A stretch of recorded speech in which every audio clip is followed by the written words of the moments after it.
विचार व्यक्त करण्यासाठी आमंत्रित करतो. त्यांनी आपले बहुमूल्य विचार मांडावेत अशी मी त्यांना विनंती करतो.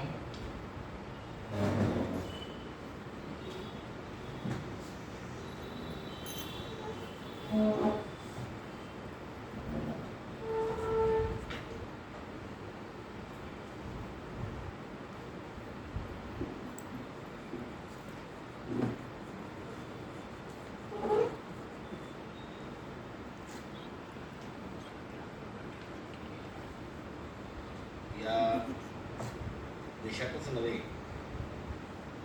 तर जगामध्ये ज्यांनी शांतीचा संदेश दिला ते तथागत आणि संघटित प्रचारतंत्राचे आद्यजनक ज्यांना आपण ओळखतो त्या तथागत बुद्धांना मी अभिवादन करतो. त्याचबरोबर जगाला पहिलं खऱ्या अर्थानं संविधान देणारे, लिखित संविधान देणारे महान सम्राट अशोक यांनी अभिवादन करतो. कारण त्यांचे जे शिलालेख आहेत ते शिलालेख म्हणजे त्या काळातले खऱ्या अर्थानं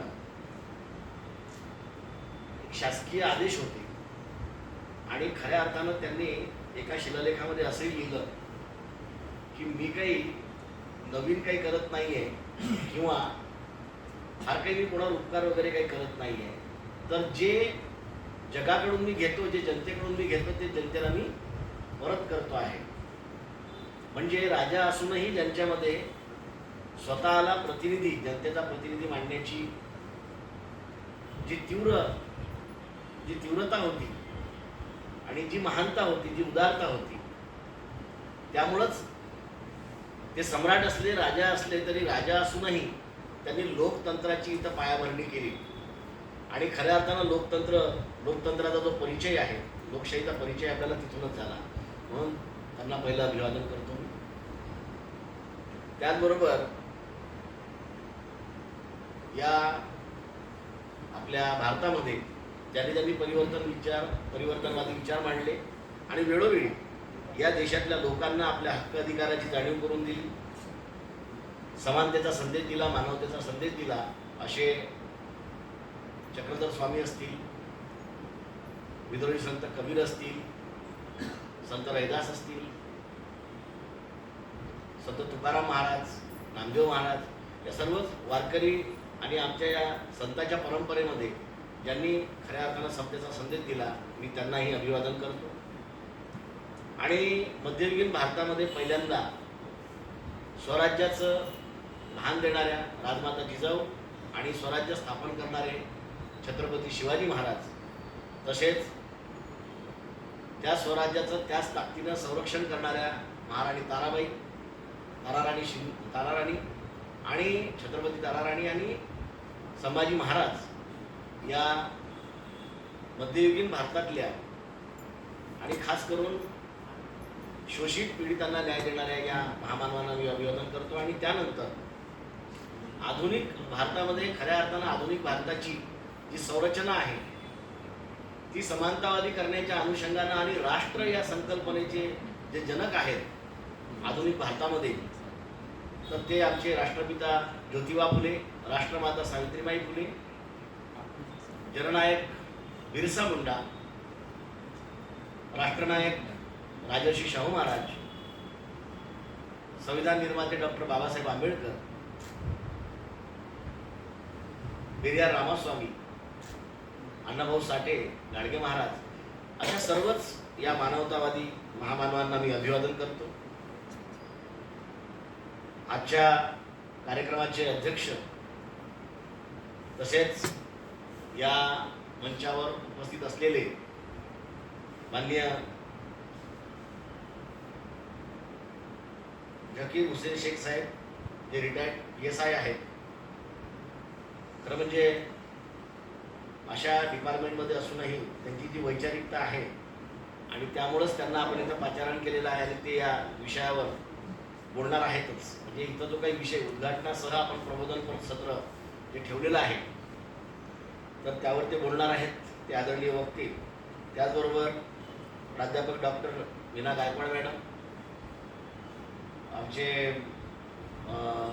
या जिल्ह्याचे अध्यक्ष सहकारी धर्मेंद्र कुमार माने, आमचे स्टेट एक्झिक्युटिव्ह जे आहेत ते माननीय संजयजी आबुटे साहेब आणि इथं उपस्थित असलेले आहेत. आताच ज्यांची प्रस्तावना केली ते आमचे सहकारी कोणगे सर, काळे सर आणि उपस्थित आपण सर्व भावांनो आणि बहिणींनो.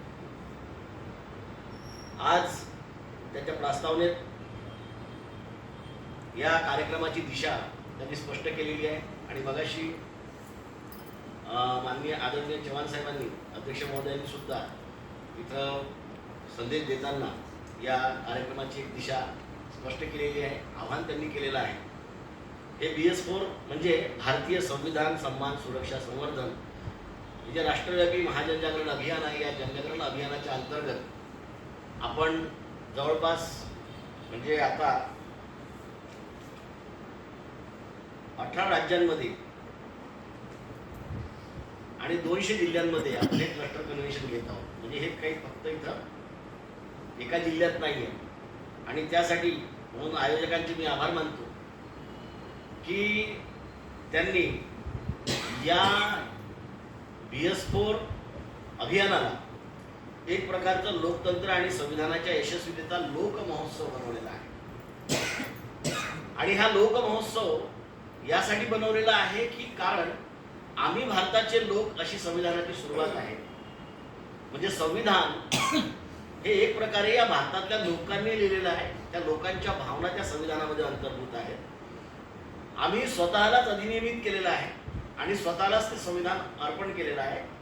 आणि त्यामुळं परंतु असं आहे की तुम्हाला कायदा माहीत असो की नसो, कायदा हा तुमच्यावर प्रभाव पाडत असतो. म्हणजे असं नाही आहे की तुम्ही एखादी चूक केली म्हणजे तुम्ही ट्रॅफिक सिग्नल तोडला आणि म्हणून मग तिथल्या ट्रॅफिक पोलिसनं तुम्हाला अडवल्यानंतर तुम्ही असं म्हणू शकत नाही की मला हा नियम माहीत नव्हता, सिग्नल तोडण्याचा नियम मला माहीत नव्हता असं तुम्ही काही म्हणू शकत नाही. म्हणजे तुम्हाला सिग्नल तोडल्यामुळं दंड भरावा लागतो, शिक्षा होते, ही गोष्ट तुम्हाला माहीत असो की नसो, पण तो कायदा आहे. तसंच संविधान तुम्हाला माहीत असो की नसो, संविधान तुमच्या आयुष्यावर प्रभाव पाडत असते. आणि त्यामुळं ज्या गोष्टी आपल्या आयुष्यावर प्रभाव पाडत असतात, ज्या गोष्टी आपल्या आयुष्याला दिशा देत असतात, आपल्या जीवनाला दिशा देत असतात, आपल्या आयुष्याला अर्थ देत असतात आणि ज्या खऱ्या अर्थानं ज्यामध्ये आपले हक्क आणि अधिकार अंतर्भूत असतात, त्याचे प्रावधान आपले हक्क अधिकार ज्या कायद्यांमध्ये केलेले असतात, ते कायदे आणि ते नियम आपल्याला माहीत असले पाहिजे. कारण आपल्याला जर ते माहीत असले तर मग आपल्या चुका आपण टाळतो, आपण त्या चुका करत नाही. म्हणजे पूर्वी पण असंच होतं. म्हणजे संविधानाच्याच अनुषंगानं म्हणजे संविधान यायच्या आधी 1950च्या आधी या देशामध्ये आणखीन एक संहिता होती की ज्या संहितेनुसार चालत होतं. इथं बसलेल्यांपैकी जवळपास अनेक लोकांना किंवा भारतातल्याच आजच्याही अनेक लोकांना, त्यावेळीच्या अनेक लोकांना, म्हणजे बहुतांश लोकांना, ज्या लोकांच्या आयुष्यात प्रभाव पडलेले आहे, ज्यांना अस्पृश्य म्हणून घोषित केलं असेल, ज्यांना शूद्र म्हणून घोषित केलं असेल, ज्यांना आदिवासी म्हणून घोषित केलं असेल, ज्यांचं शोषण झालं असेल, अशा कोणालाही मनुस्मृती माहीत नाही.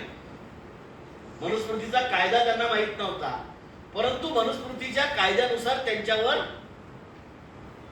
त्यांच्या जीवनाचं नियमन मात्र होत होतं. आणि आमची ती कमजोरी होती की आम्हाला ते माहीत नव्हतं. ते आम्हाला जेव्हा माहीत करून दिलं तेव्हा आमच्यावरचे अन्याय, अत्याचार आणि मग आमच्यावर नेमकं काय लादलं गेलेलं आहे हे आम्हाला कळलं. तसंच भारताचं संविधान जे आहे, भारताच्या संविधानानं त्या सर्व नियमांना पाठ ठरवलं. त्याच्यात आम्हाला स्वातंत्र्य दिलं नाही, यात आम्हाला त्यांनी स्वातंत्र्य दिलं. त्यात आम्हाला त्यांनी समता दिली नाही, या संविधानामध्ये आम्हाला त्यांनी समता दिली. त्या संविधानामध्ये बंधुभाव नव्हता, या संविधानामध्ये बंधुभावाचा अंतर्भाव करण्यात आला. त्या संविधानामध्ये न्याय नव्हता, या संविधानामध्ये न्याय मिळवून घेण्याचा अधिकार आम्हाला मिळाला. तेव्हा आम्हाला ज्या संविधानानं उभं केलं या अशा ठिकाणी चांगल्या ठिकाणी बसण्याचा अधिकार दिला, बोलण्याचा अधिकार दिला, व्यक्त होण्याचा अधिकार दिला, आपले हक्क आणि अधिकार मिळवण्याचा अधिकार दिला, शिक्षणाचा अधिकार दिला, नोकरी रोजगार करण्याचं स्वातंत्र्य दिलं. या सर्वच प्रकारच्या अधिकाराचं अंतर्भाव ज्या संहितेमध्ये आहे, ज्या पुस्तकात आहे, ज्या ग्रंथात आहे, तो ग्रंथ या देशातल्या प्रत्येक माणसानं वाचलाच पाहिजे आणि त्याला ते माहीत झालंच पाहिजे. कारण जोपर्यंत तुम्हाला तुमची कर्तव्य आणि अधिकार, नुसतं अधिकार माहीत होऊन चालणार नाही, तर कर्तव्यही आपल्याला माहीत झाली पाहिजे. आणि यासाठीच संविधान जे आहे ते अत्यंत प्रासंगिक आहे, ते सर्वकालिक प्रासंगिक असतं. संविधान तुमच्या विरोधात असो की तुमच्या समर्थनार्थ असो, संविधान तुम्ही वाचलं पाहिजे, संविधान माहीत करून घेतलं पाहिजे, विरोधातल्या गोष्टीसाठी विरोध केला पाहिजे आणि आपल्या समर्थनातल्या गोष्टीसाठी आणि आपल्याला आवश्यक असलेल्या गोष्टीसाठी आपण आग्रह धरला पाहिजे, त्या गोष्टी मिळवून घेतल्या पाहिजे. पण त्या माहीत केव्हा होतील आपल्याला? जेव्हा आपण संविधान वाचू, तेव्हा संविधान जेव्हा आपण समजून घेऊ, तेव्हा जोपर्यंत आपण संविधान समजून घेणार नाही तोपर्यंत आपल्याला ते म्हणजे समजणार नाही आणि आपल्याला आपले हक्क अधिकारही समजणार नाही, त्याच्याविषयी आपल्या जीवनाची दिशाही आपल्याला कळणार नाही, आपले कर्तव्य काय आहे ते आपल्याला कळणार नाही. आज या अधिवेशनामध्ये, या क्लस्टर कन्व्हेन्शनमध्ये दोन महत्त्वाचे विषय ठेवलेले आहेत. संविधानाच्या अंमलबजावणीचा लोकाग्रह म्हणजे पीपल एसेस, हा सत्ताधाऱ्यांच्या वर्तनाची दिशा व कार्यप्रणालीचा आस म्हणजे ॲक्स ठरेल. त्याचबरोबर दुसरा विषय जो आहे तो मूलनिवासी बहुजनांच्या सामाजिक अभिसरणाद्वारेच राष्ट्र उभारणी शक्य आहे. म्हणजे पहिल्या प्रश्नामध्ये, जे पहिल्या विषयामध्ये जो प्रश्न उपस्थित केला किंवा जी गोष्ट सांगितलेली आहे, जे करायचं आहे आम्हाला, ते जर करायचं असेल तर दुसरा विषय त्याचं उत्तर आहे. या म्हणूनच आपण म्हणजे हे समजून घेतलं पाहिजे की लोकाग्रह जो आहे तो लोकाग्रह कसा निर्माण होईल, लोकांना समजेल तेव्हा. म्हणजे तुम्हाला एखादी गोष्ट आपल्या फायद्याची आहे, ही गोष्ट जर तुम्हाला समजलीच नाही तर तुम्ही ती कोणाला मागाल का? नाही मागणार ना, साहजिक आहे. म्हणजे जी गोष्ट आपल्या फायद्याची नाहीच, आपल्याला माहीतच नाही आहे आणि आपल्याला ती फायद्याची आहे पण आपल्याला ती माहीत नाही, तर आपण ती गोष्ट मागू शकणार नाही, त्याचा आग्रह करणार नाही. तसंच जेव्हा आम्ही संविधान समजून घेऊ तेव्हाच आम्ही त्याचा आग्रह करू, म्हणजे लोकाग्रह निर्माण होईल. लोकाग्रह निर्माण झाला म्हणजेच, लोकाग्रह निर्माण होणे म्हणजे काय आहे तर खऱ्या अर्थानं जनतेनं जागृत होणे, लोकांनी जागृत होणे आपल्या हक्क अधिकाराप्रती. आणि आता ही लोकशाही आहे, या संविधानाच्या अंतर्गत आम्हाला इथं लोकतंत्र आम्ही विकसित केलेलं आहे. तेव्हा या लोकतंत्रामध्ये पूर्वी राजा हा राणीच्या पोटी जन्म घ्यायचा. आता राजा म्हणजे ज्याला आम्ही सत्ताधारी म्हणतो, ज्याला सत्तेमध्ये बसवतो, जे प्रधानमंत्री बनतात, राष्ट्रपती बनतात, मुख्यमंत्री बनतात, वेगळ्या वेगळ्या पदावर जाऊन बसतात आणि सत्ता चालवतात. अशा सत्ता चालवणाऱ्या सगळ्याच लोकांना आम्ही निवडून देतो, म्हणजे लोक निवडून देतात. परंतु ते लोक जेव्हा चुकीच्या लोकांना निवडून देतात तेव्हा ते लोक जर चुकीच्या लोकांना निवडून दिलं तर चुकीचे लोक काय करणार? चुकीचे लोक बरोबर काम करणार का? चुकीचे लोक बरोबर काम करणार काय? म्हणा जोरात जरा म्हणा, चुकीचे लोक बरोबर काम करणार काय? जर चुकीचे लोक बरोबर काम करणार नाही तर आम्हाला कसे लोक निवडून द्यावे लागतील? योग्य की अयोग्य? म्हणजे योग्य लोक आम्हाला निवडून द्यावे लागतील. आता योग्य लोक जर निवडून द्यायचे असतील तर त्यासाठी योग्य आणि अयोग्य आम्हाला कळायला पाहिजे की नाही? कळायलाच पाहिजे. मग ते कळण्यासाठी, आमची ससद्य बुद्धी जागृत करण्यासाठी आणि संविधानाच्या अनुषंगाने कोण विचार करतंय, कोण माहिती सांगतंय, कोण त्या संबंधानं बोलतंय, कोण त्या संबंधानं प्रोग्राम देतंय, या गोष्टीची समीक्षा आपण तोपर्यंत करणार नाही जोपर्यंत आपल्याला आपल्या देशाचा मध्यवर्ती कायदा समजणार नाही, जोपर्यंत आपल्याला आपल्या संविधानामध्ये अंतर्भूत असलेले आपले हक्क आणि अधिकार समजणार नाही तोपर्यंत. म्हणजेच आम्हाला हे समजल्यानंतरच आम्ही लोकाग्रह करू आणि लोकाग्रह केल्यानंतरच मग एक प्रेशर निर्माण होईल.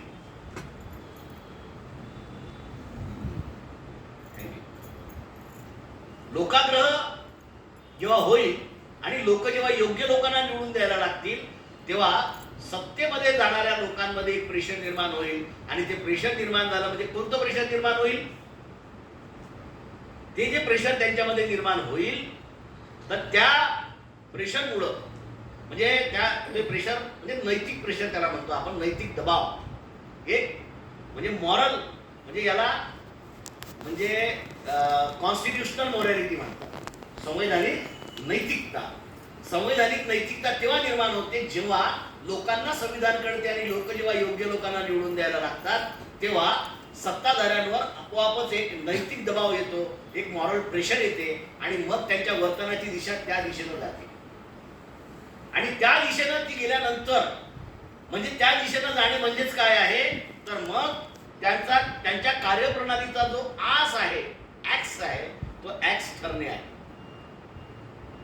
म्हणजे त्यांचा जो कार्यप्रणालीचा आस म्हणजे केंद्र, तो केंद्रबिंदू काय असणार आहे तर संविधानामध्ये अंतर्भूत असलेल्या गोष्टींची लेटर अँड स्पिरिट सह अंमलबजावणी करणे, शब्दशः अक्षरशः. आणि ते तेव्हाच करतील जेव्हा त्यांच्यावर हे मॉरल प्रेशर येईल. मॉरल प्रेशर तेव्हाच येईल म्हणजे कॉन्स्टिट्युशनल प्रेशर, त्यांच्या कॉन्स्टिट्युशनल मोरॅलिटी तेव्हाच जागृत होईल जेव्हा लोकाग्रह निर्माण होईल. आणि हा लोकाग्रह केव्हा निर्माण होईल तर लोकांना संविधान समजेल तेव्हा. आणि मग त्या संविधानामध्ये आपल्याच गोष्टी आहेत आणि आपण सर्व एका समाजाचे लोक आहोत आणि आपल्याला यातून राष्ट्रनिर्मिती करता येते. ही गोष्ट जी आहे ही दुसऱ्या विषयामध्ये मग तुम्हाला ऐकायला मिळेल. म्हणजे ॲनालिसिस करणारे त्याच्यात ॲनालिसिस करतील. त्याच्यामध्ये आता इथं आदरणीय वक्ते आहेत, मी त्याच्यात जास्त वेळ त्याच्यात जास्त खोलात जात नाही. परंतु जोपर्यंत आम्ही एक असा समाज निर्माण करत नाही म्हणजे कन्याकुमारीच्या माणसाला त्रास झाल्यानंतर, वेदना झाल्यानंतर काश्मीरच्या माणसाला दुःख झालं पाहिजे असा समाज. म्हणजे आपला नातेवाईक जर कुठेही बसलेला असेल, इंग्लंडमध्ये असेल, अमेरिकेत असेल, पण आपल्या नातेवाईकांना जर काही झालं तर आता इथं आपला जीव दुखतो की नाही दुखत. परंतु आता आम्ही या देशामध्ये वेगळ्या वेगळ्या म्हणजे 6743 जातींमध्ये विभाजित आहोत, अनेक वेगळ्या वेगळ्या धर्मांमध्ये विभाजित आहोत. आमचे गट तट वेगळ्या वेगळ्या आणि जातीच नाही तर पोट जाती पण आमच्या आहेत आणि या जाती पोट जातींमध्ये आम्ही विखुरलेले आहोत. मग आम्हाला संविधानानं काय केलेलं आहे, एका एका वर्गामध्ये बांधलेलं आहे. Schedule caste, schedule tribe, other backward caste. इकडे नंतर मग आता चालू आहे सध्या आता झालेल्या निर्णयाच्या अनुषंगाने आणखीन परत त्याच्यामध्ये मग त्या शेड्यूल कास्टमध्ये आणि शेड्यूल ट्राईबमध्ये पुन्हा मग आणखीन पोटभेद करायचे. म्हणजे पुन्हा आम्ही जाती व्यवस्थेकडे जात आहोत. या गोष्टी आपण लक्षात घेतल्या पाहिजे आणि असे जे काही निर्णय होतात या निर्णयालाही आपण विरोध केला पाहिजे. पण हे तेव्हाच आम्ही करू जेव्हा आमच्यामध्ये एक समाज असण्याची, एकमय समाज असण्याची, एकमय लोक असण्याची भावना निर्माण होईल.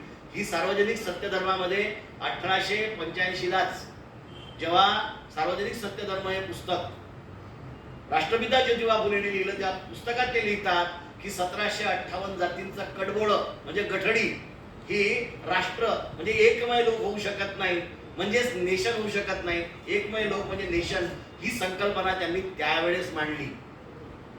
तेव्हा हे राष्ट्र निर्माण करायचं असेल तर पहिल्यांदा समाज घडवावा लागेल आणि समाज घडवण्यासाठी पहिल्यांदा त्या समाजाला याची जाणीव करून द्यावी लागेल की तुमचे रक्त नात्याचे संबंध एक आहेत, तुम्ही वेगळ्या वेगळ्या जातीचे नाही आहे.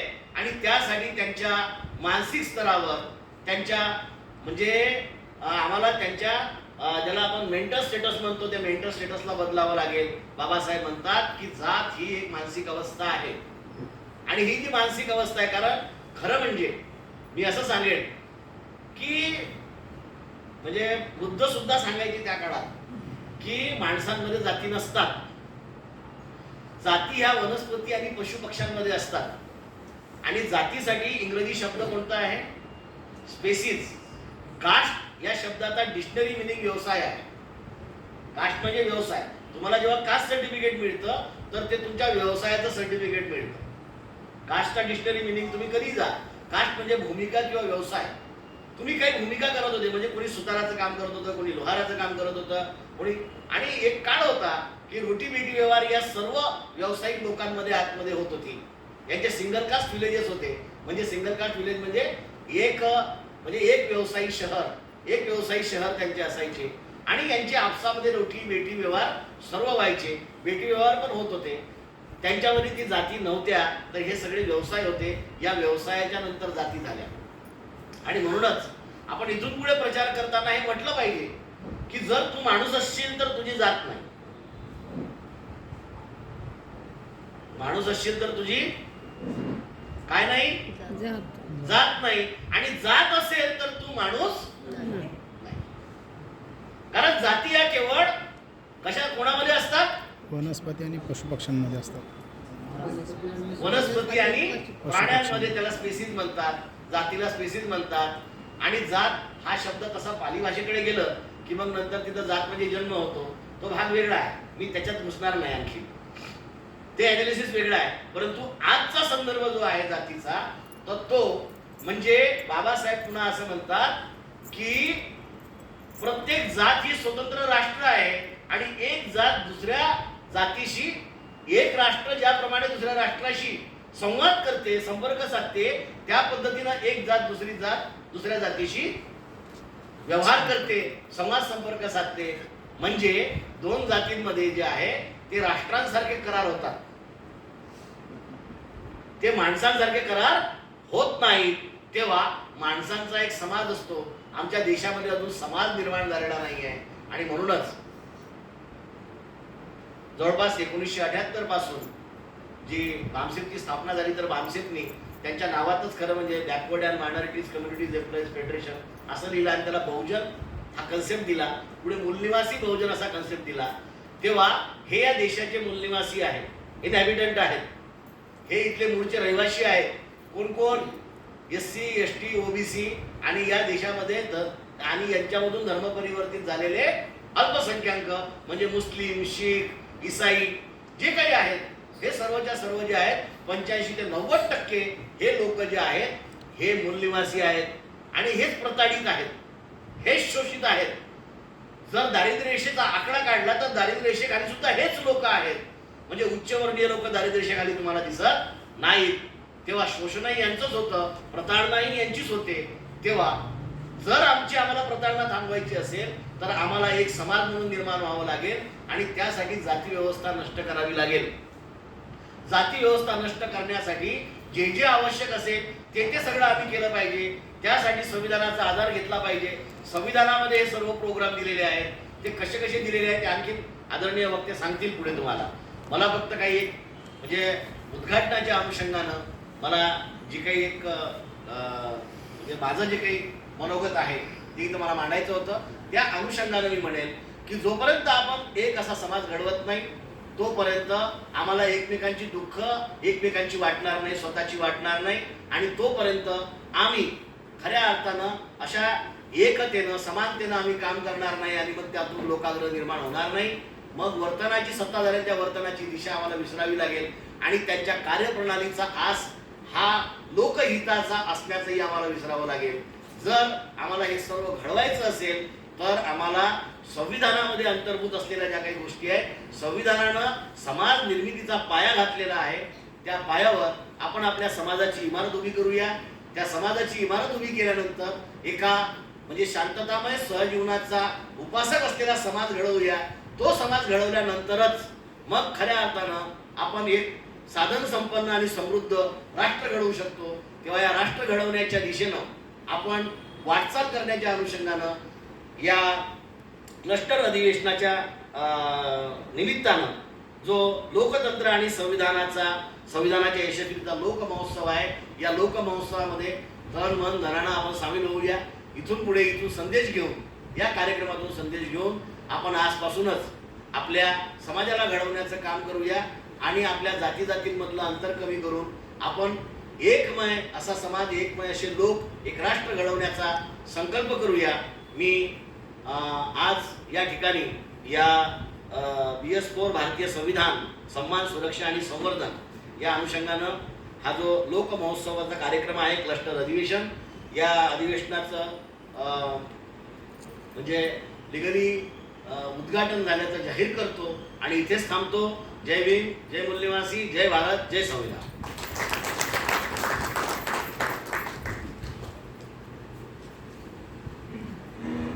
धन्यवाद ठाकरे साहेब. आपल्या बोलण्यानं आम्ही सतत प्रेरित होत असतो आणि असंच आम्हाला प्रेरित करण्याचं काम तुम्ही करावं. मैं ऐसे धर्म को मानता हूँ जो स्वतंत्रता, समानता और भाईचारा सिखाता है, जो संविधान हमें यही सिखाता है. याच विचाराची गरज आज सध्या भारताला आवश्यक आहे आणि हीच गरज फक्त संविधानातून पूर्णत्वास जाऊ शकते.